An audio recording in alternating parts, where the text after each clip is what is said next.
Ayan, nagluluto ang aking asawa. Siya ngayon ang nakatuka sa kusina. Ayan, magluluto daw siya ng may sabaw na isda. Yan yung mga gulay na ipiprepare niya para sa ulam namin.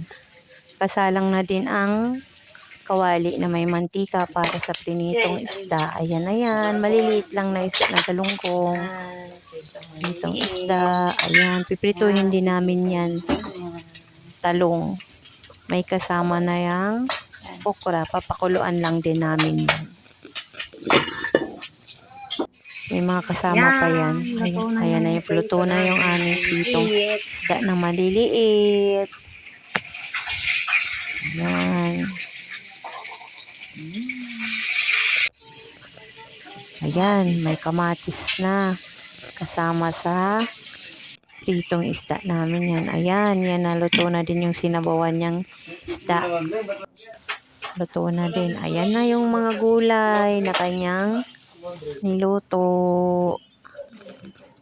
Puro gulay ang ulam namin ngayong gabi. Sama-sama kaming kakain. Ayan na yung aming pagkain, hapunan. Ang simple naming hapunan. Asawa ko yung nagluto niyan. Ako lang yung nag-prepare ng lamisa. Yan, diba? Okay na yung aming simpleng hapunan. Kakain na lang kami. Inaantay na lang namin. Ayan na! Kakain na kami. Ayan na yung aking 4 na anak. Ako at asawa ko. Terno pa kami ng damit, oh. Hindi ko yan pero terno kami ng damit. Sandali ko lang tong na aming pagkain kasi ayaw nila nang camera habang kumakain.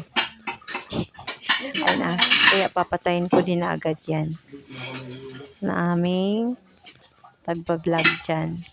Putulin ko yan maya-maya. Salamat sa pagnunood sa aming simpleng hapunan. Yan, sama-sama kaming kumakain. Thank you so much. Yan. Pinibigyan ko yung asawa ko ng ulam kaso ayan, kukuha na lang siya.